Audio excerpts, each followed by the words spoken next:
Assalamualaikum warahmatullahi wabarakatuh.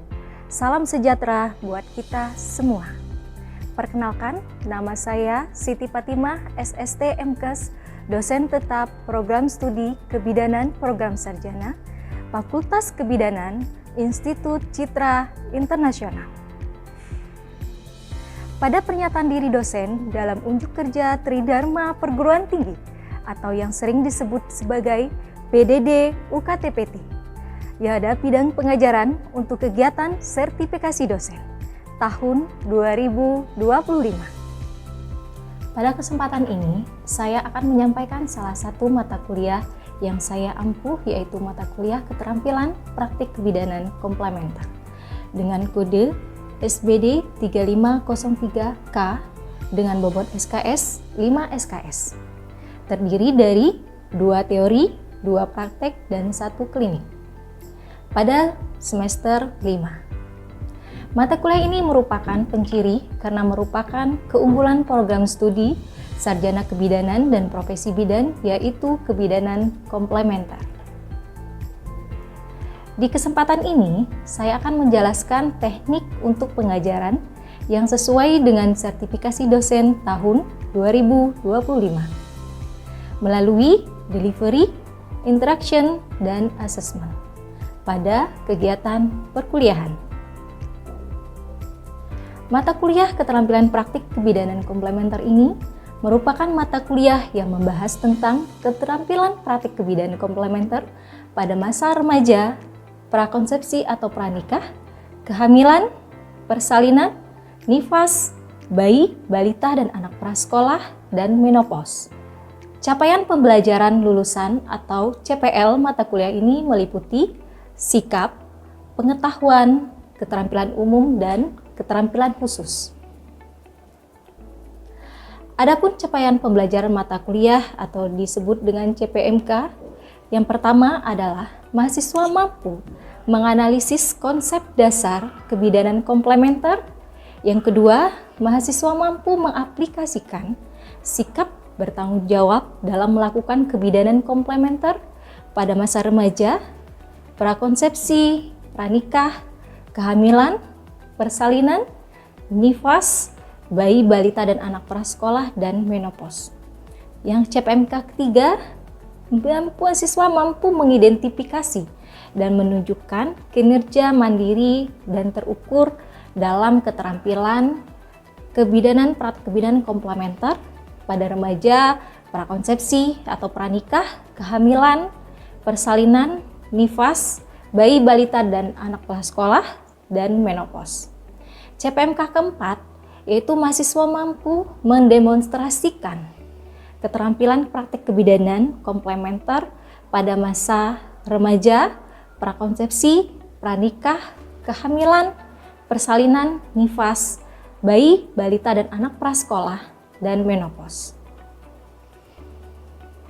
Adapun metode pelajaran yang saya gunakan dalam mata kuliah ini, yang pertama adalah adanya small group discussion atau SGD, yang kedua ada problem based learning, yang ketiga adanya cooperative learning, yang keempat praktikum, yang kelima demonstrasi yang dilakukan dosen ya. Setelah itu adanya metode pembelajaran secara simulasi yang diikuti mahasiswa masing-masing yang setelah dilakukan oleh dosen melakukan demonstrasi.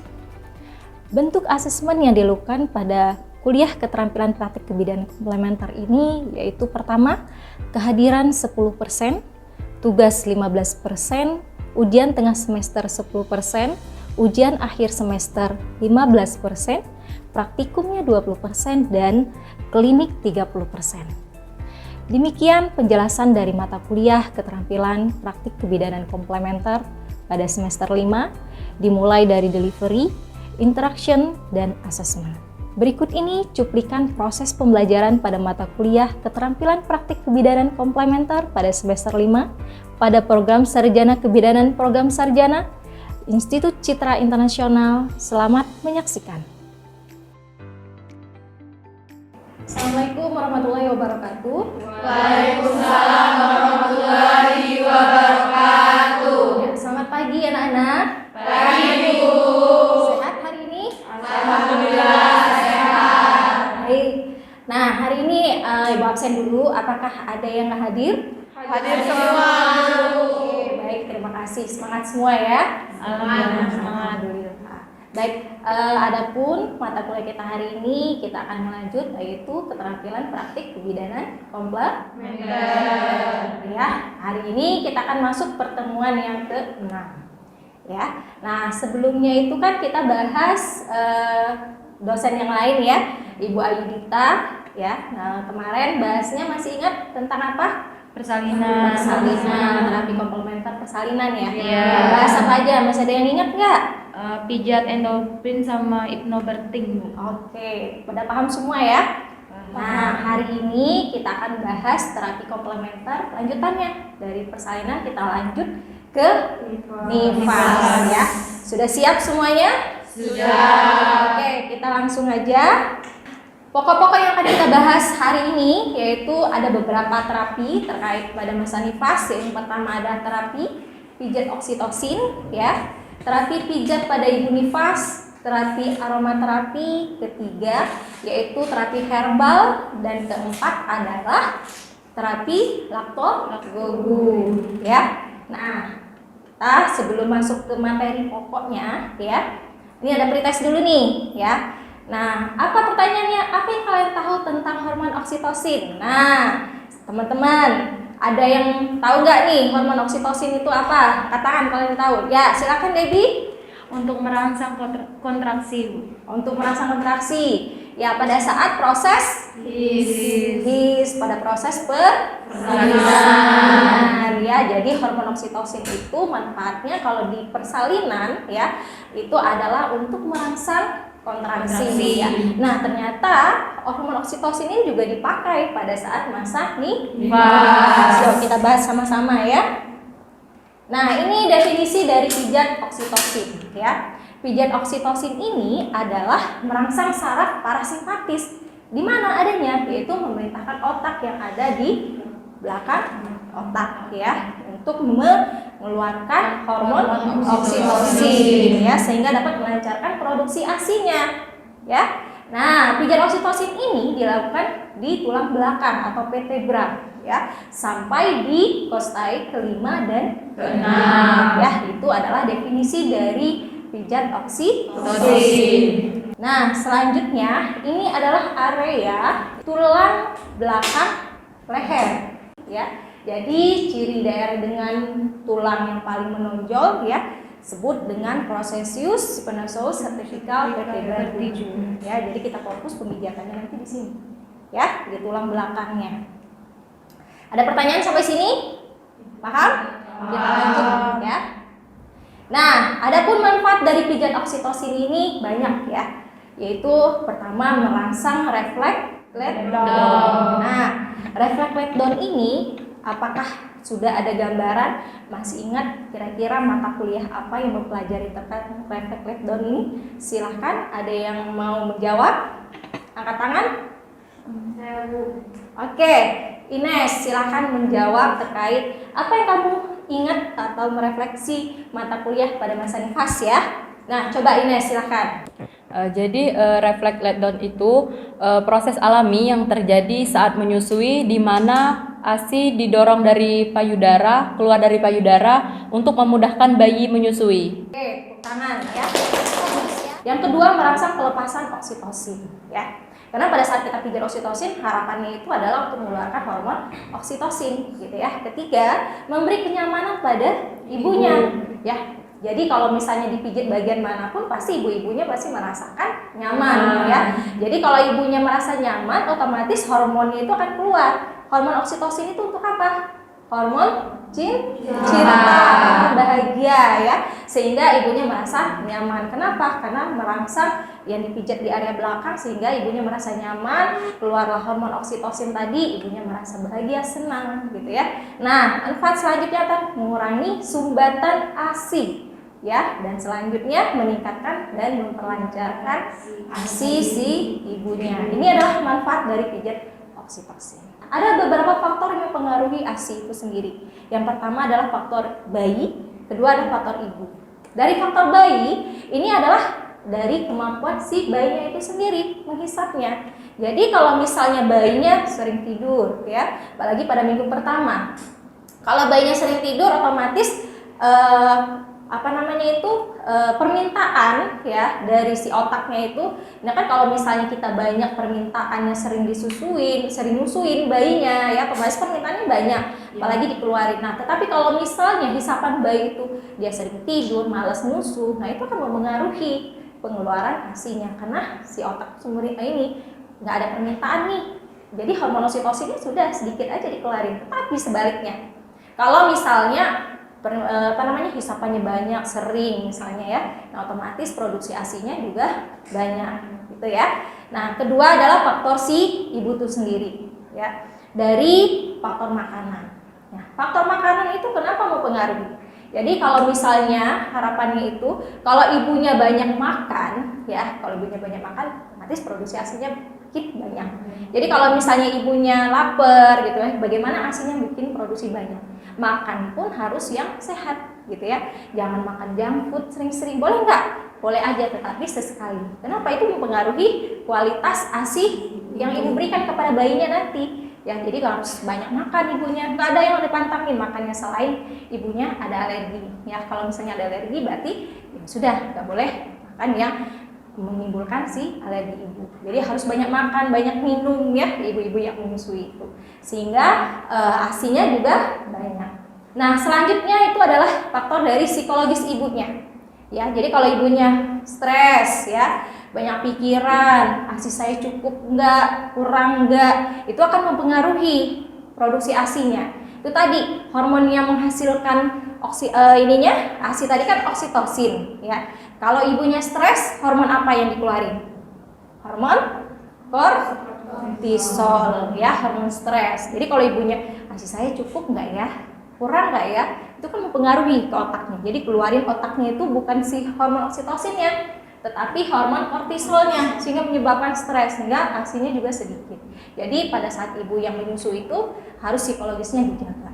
Ya. Terus faktor lainnya adalah dari kontrasepsi ya. Kalian sudah belajar tentang KB ya. Nah, ini kan udah semester 6 ya. Nah, di semester 5 ini ya. Nah, ini kalau misalnya pada saat KB, jadi bidan itu, calon-calon bidan maupun bidan harus mendampingi ibunya dalam memilih KB-nya. Ya, jangan sampai KB yang ibunya pilih itu akan menghambat si ASI-nya ya, sehingga mengurangi produksi ASI. KB apa? Misalnya yang tidak mengganggu produksi ASI-nya. Misalnya KB suntik, kalau ibunya mau suntik yang 3 bulan. Kalau mau pil lah Tasi, IUD. Nah, itu adalah KB-KB yang tidak menghambat atau mengurangi produksi ASI-nya. Oke, ada pertanyaan sampai sini? Tidak. Oke, kita lanjut ya. Nah, ini ada indikasi dan kontraindikasi pada pijat oksitosin. Indikasinya ke siapa? Indikasi itu siapa sih yang boleh dipijat ya? Jadi pertama ibu yang mempunyai bayi 0 sampai 6 bulan ya. Yang kedua adalah ibu postpartum, baik dia normal maupun SJ ya. Nah, ini adalah indikasi siapa yang boleh dilakukan pemijatan oksitosin. Nah, kontraindikasi berarti kalau kontraindikasi tidak boleh dilakukan pemijatan, yaitu pada ibu hamil trimester pertama sampai ke 3 ya. Jadi dibolehin kalau ibunya sudah melahirkan. Nah, kapan waktu yang boleh dilakukan pada pemijatan? Yaitu sebelum ibu atau memerah ASI-nya ya, atau memberikan ASI-nya. Itu disarankannya itu sebelumnya ya. Biar apa? Biar ASI-nya pada saat pemijatan makin banyak ya. Terus saat badan ibunya pegel-pegel, nggak nyaman ya, itu boleh dilakukan pemijatan ya. Disarankan ibu tidak pada saat lambat. Kenapa? Itu tadi harapannya pada saat dilakukan pemijatan produksi ASI lagi banyak, ibunya juga dalam keadaan kenyang ya. Kalau lapar kan tadi faktor makanan juga mempengaruhi si produksi ASI ya. Jadi ibunya harus dalam keadaan kenyang dulu. Nah, durasinya berapa lama? Kurang lebih 15 menit ya setiap pemijatan. Nah, ini persiapan alat ya, ada kursi, meja, handuk ya, waslap, baby oil, bantal. Ini beberapa alat yang dipersiapkan dilakukan pemijatan oksitosin. Nah, ada pun langkah-langkah pemijatan oksitosin. Pertama, cuci tangan dulu ya. Kuku tangannya nggak boleh panjang ya. Terus melepas baju bagian atas ibunya ya. Nah, habis itu ibunya harus duduk yang bersandar di depan ya, ke depan, tangan dilipat di atas meja. Nah, setelah itu dengan kepala diletakkan di atasnya ya. Jadi pakai meja ya. Nah, setelah itu dipasangkan handuk ibunya. Habis itu terapisnya ya, atau yang melakukan pijat oksitosin tadi harus pakai baby oil ya. Biar apa? Biar tidak serat tangannya pada saat melakukan pemijatan. Langkah selanjutnya adalah biarkan payudara si ibunya bergelantung ya. Jadi harapannya nggak ada pakai bra ya. Jadi kalau pakai bra kan itu ketahan ya. Biar aja. Kadang kalau misalnya lagi asinya banyak itu sambil keluar asinya ya, nggak apa-apa. Jadi tanpa bra. Nah, selanjutnya pijat di sepanjang sisi tulang belakang menggunakan apa? 2 kepalan tangan ya. Dengan ibu jari menuju ke depan ya. Nah, tekan dengan lembut, tidak menimbulkan memar ya. Jangan sampai kuat ya sehingga punggung ibunya, kenapa kata suaminya misalnya, kok merah-merah deh habis dipijat. Nah, terapisnya yang disalahin nanti. Jadi jangan sampai membuat ibunya lehernya memar, punggungnya memar karena habis dipijat oksitosin gitu ya. Jadi harus lembut tapi ada tekanannya ya. Nah, sehingga membuat bentuk gerakan melingkar kecil-kecil. Nah, lakukan pemijatan 3-5 kali ya, sampai tulang kostai ke-5 sampai ke-6. Membersihkan punggung ibu dengan handuk atau waslak. Setelah dilakukan ininya ya, pemijatan. Contoh gambarnya ya. Jadi ini payudaranya disensor ya. Jadi payudaranya biarkan dia menggelantung ya. Ibunya ditaruh di meja ya, di depan. Taruh bantal biar lebih nyaman ibunya, biarkan payudaranya menggelantung ya. Nah, terapisnya seperti itu ya. Jadi menggunakan ibu jari dan ibu ya. Nah, untuk pelajaran di rumah mandiri nanti boleh kalian nanti PPT-nya ibu share ke grup kelas ya. Jadi di rumah habis pembelajaran ini silahkan klik video ini nanti ya. Nah, nanti setelah ujian tengah semester kita lakukan praktikum ya, praktikum nanti ibu demonstrasi dulu. Nah, setelah itu kalian satu persatu per individu simulasi terkait pijat oksitosin. Jadi pelajari dari sekarang di rumah ya, untuk lihat-lihat ininya langkah by step-nya. Jadi nanti pada saat praktikum jadi kalian makin lancar. Nah, itu terkait pijat oksitosin ya. Kita lanjut ke pijat ibu nifas. Nah, pijat ibu nifas ini manfaatnya adalah merelaksasi dan mengurangi stres. Sama, semua pijat itu adalah biar nyaman ibunya, tidak stres ya. Yang kedua, mengurangi rasa sakit. Yang ketiga, melancarkan ASI, mempercepat pemulihan pasca lahiran, membantu meningkatkan daya tahan tubuh ibu ya. Jadi kalau ibunya nyaman ya, nyaman, rileks, otomatis ASInya banyak, terus daya tahan tubuh ibunya juga kuat ya, sehat. Kenapa? Pada saat ibu nifas juga badannya nggak nyaman kan, begadang, nyusuin bayinya, otomatis ibunya juga mudah capek. Jadi kalau pijat nifas itu nyaman buat ibunya, sehingga produksi ASINya efeknya juga akan banyak ASINya. Ibunya nyaman, nggak stres gitu ya.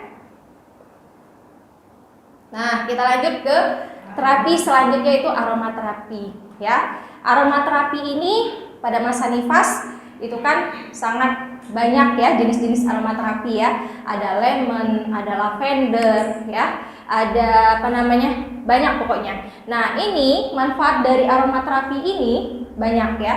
Bisa membantu mengobati mual. Jadi nggak cuma pada masa nifas, pada masa kehamilan ya, kehamilan trimester pertama itu juga manfaat aromaterapi itu bisa dimanfaatkan pada ibu-ibu yang morning sickness atau mual pada pagi hari atau emesis ya. Jadi aromaterapi itu manfaatnya untuk mengobati atau mengurangi mual. Terus apa lagi? Mengurangi kecemasan. Ada jenis-jenis misalnya yang kayak mual tadi adalah aromaterapi yang baunya lemon ya. Terus yang mengurangi stres, misal kecemasan, lavender ya, itu juga bisa mengurangi kecemasan, mengurangi stres, memberi kenyamanan ya, dan mendorong ibu untuk apa? Tidur nyenyak. Jadi aromaterapi itu banyak jenisnya, ada kegunaannya misalnya kalau lemon tadi untuk mual, kalau lavender misalnya biar nyaman ibunya, rileks, jadi tidurnya juga nyenyak gitu ya. Nah, ini cara pemberiannya, jadi banyak cara pemberiannya. Ada langsung ditetes di tisu, ibu hirup ya, jadi aromaterapi atau oilnya ditetes di tisu, ya, habis itu dihirup sama ibunya, ya, baik itu untuk mengurangi stres, untuk baik untuk mual. Ada juga pakai apa yang kalian tahu, selain untuk ditetes di tisu, selainnya itu pakai apa lagi? Diffuser deh. Nah, diffuser ya, diffuser. Jadi uapnya bisa dihirup sama ibunya. Ya, bisa juga menggunakan waskom, ya, air panas ditetesin oilnya di situ. Jadi ada bau-baunya ya. Jadi nyaman. Kalau misalnya ada juga untuk kenyamanan tadi, kalau misalnya susah tidur, insomnia ya. Jadi pada malam hari nyalain diffuser kalau ada diffuser ya. Habis itu oilnya lavender misalnya untuk tidurnya lebih nyaman. Nah, kita lanjut ke terapi herbal ibu nifas ya. Jadi, kenapa herbal ini banyak manfaatnya? Karena Indonesia juga banyak sekali tumbuh-tumbuhan yang bisa digunakan untuk kesehatan ya. Nah, apa sih manfaat dari terapi herbal ini? Yaitu pertama untuk mengurangi bendungan ASI melalui kompres herbal seperti daun kubis. Daun kubis tahu? Apa? Daun kol ya. Kalau kita orang Bangka nyebutnya ada daun kol, tapi bahasa orang daun kubis ya. Nah, daun kubis ya, habis itu jahe, aloe vera atau lidah buaya. Nah, itu adalah manfaatnya adalah untuk mengurangi bendungan ASI. Jadi, kalau misalnya daun kubis, ambil daun kubisnya ya, tempelin di payudaranya ya, jangan pakai di BH-nya, tetapi langsung ke payudaranya. Manfaatnya itu tadi ya, salah satunya ini banyak sebenarnya untuk tumbuhan herbalnya. Salah satunya ini manfaatnya, salah satunya ini untuk mengurangi bendungan ASI gitu ya. Nah, ini terapi laktogogu pada masa nifas ya. Untuk produksi ASI atau melancar ASI biasanya di kampungnya apa contohnya? Ada yang tahu? Apa? Daun katuk ya, apalagi? Daun katuk ya, jantung pisang, buah pisang masih muda dimasak ya. Nah, itu juga dipercaya untuk memperlancarkan produksi ASI. Ada pertanyaan sampai sini? Tidak ada? Tidak ada. Kalau nggak ada ibu yang menanyakan, coba jelaskan manfaat dari pijat oksitosin. Siapa? Oke, silahkan Debbie. Baik Ibu, manfaat dari pemijatan oksitosin tadi yang Debbie ketahui, yang pertama yaitu merangsang refleks let down, yang kedua itu merangsang pelepasan oksitosin, yang ketiga itu membuat kenyamanan pada ibunya, yang keempat melepas bendungan ASI pada ibunya, tidak terjadinya bendungan ASI, yang kelima itu memperlancar atau memperlancar ASI ibunya. Oke, tepuk tangan ke Debbie ya. Pertanyaan yang kedua ya, yaitu coba mata kuliah kita hari ini menjelaskan terkait terapi pada masa nifas. Coba Sri silahkan jawab apa aja jenis terapi komplementer pada masa nifas. Baik, terapinya ada terapi pijat ibu nifas, Ya. terapi oksitosin, terapi herbal, Ya. terapi aromaterapi, Ya. dan terapi laktogogu. Oke, good. Terima kasih. Nah, baik. Jawabannya sudah benar semua, sudah oke semua ya. Terima kasih. Nah, ini tugas kita untuk minggu depan. Tugasnya itu mencari jurnal nasional tentang laktogogu. Yang tadi dibilang ada beberapa jenis laktogogu ya. Nah, coba cari jurnalnya, dikumpulin minggu depan ya. Nanti per individunya adalah 2 minimalnya ya. Iya. Oke? Iya, Nah, sebelum Ibu tutup mata kuliah kita hari ini, kita ada post testnya, yaitu quiz ya. Nanti mengunjungi link ini Ibu kirim ke grup kelasnya ya. Nanti penilaiannya ya langsung muncul ada berapa nilai gitu di situ ya. Nanti nilai batas lulusnya adalah 70.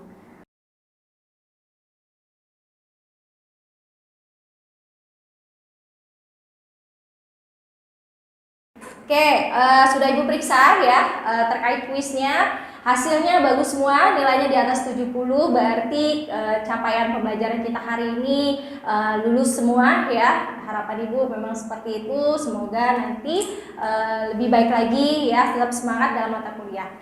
Baiklah, ini kan pertemuan kita yang ke-6 ya. Nanti sebelum UTS satu kali pertemuan lagi nanti sama Ibu Ayudita ya, karena kita tim untuk praktik keterampilan komplementer ini. Nah, setelah itu akan mempersiapkan ujian tengah semester ya. Jadi untuk mempersiapkannya itu dari sekarang belajar ya. Nah, baiklah untuk mata kuliah kita hari ini kita cukupkan. Terima kasih partisipasinya, semangatnya ya, kehadirannya Ibu Ayri mata kuliah hari ini. Assalamualaikum warahmatullahi wabarakatuh. Waalaikumsalam warahmatullahi wabarakatuh. Terima kasih Ibu. Sama-sama, sampai ketemu lagi ya. Sekian video pembelajaran mata kuliah keterampilan praktek kebidanan komplementer. Terima kasih. Wassalamualaikum warahmatullahi wabarakatuh.